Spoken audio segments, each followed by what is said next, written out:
La République démocratique du Congo s'apprête à vivre un moment historique ce 3 juin 2025 avec son élection comme membre non permanent du Conseil de sécurité de l'ONU pour la période 2026-2027. Ce samedi 31 mai 2025, le pays a clôturé officiellement la campagne de sa candidature lancée en décembre 2024. Cette candidature a déjà été entérinée au niveau sous-régional et continental. Il restait à convaincre la communauté internationale pour un score honorifique. Au cours de cette cérémonie grandiose à l'espace Kemesha, le chef de l'État Félix-Antoine Tshisekedi Tshilombo est revenu sur les raisons de cette candidature en présence de plusieurs personnalités publiques, notamment le chef des corps constitués et des diplomates basés à Kinshasa. Après plus de 3 décennies d'absence au Conseil de sécurité, la RDC devra signer son retour sur la scène internationale. Une expérience qui n'est donc pas nouvelle pour le pays de Lumumba, comme l'a rappelé dans son allocution la ministre d'État, ministre des Affaires étrangères. L'ensemble de notre appareil diplomatique s'est mobilisé pour faire entendre la voix de la RDC, faire valoir la légitimité de notre candidature et tisser des alliances solides dans un esprit de coopération, de paix et de responsabilité.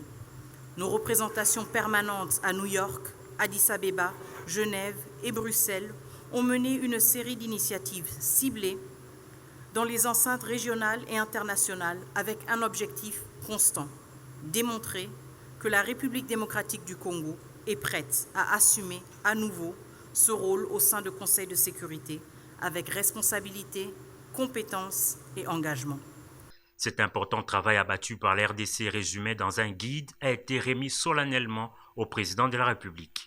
Instant de fierté et un rendez-vous avec l'histoire, le chef de l'État prenant la parole a fait remarquer que la candidature de la RDC est bien plus qu'un privilège, c'est une mission.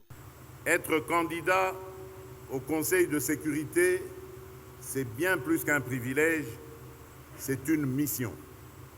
Une mission pour porter la voix de l'Afrique, ses aspirations et ses solutions au cœur des débats mondiaux.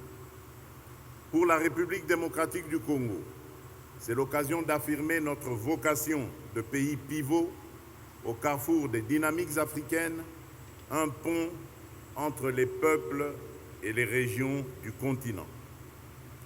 Ainsi, nous venons devant la communauté internationale non pas comme des solliciteurs, mais comme des partenaires porteurs de solutions.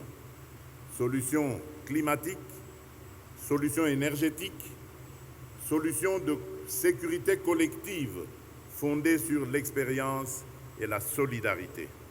Dans la suite de son discours, le premier citoyen du pays a soutenu que la candidature de la République démocratique du Congo, c'est aussi celle d'un pays qui connaît le prix de la paix. Face aux agressions et aux violations de notre souveraineté, nous avons appris la valeur du règlement pacifique des différends et l'importance d'un ordre international fondé sur le droit, a dit le président Félix Tshisekedi. Ainsi donc, 7 piliers stratégiques vont accompagner la mandature de la RDC, à savoir la gouvernance des ressources naturelles, les désarmements, la démobilisation et réinsertion, l'opération de maintien de la paix, le renforcement du système de sécurité collective, les femmes, la jeunesse, paix et sécurité, l'environnement et climat, et enfin le droit et démocratie.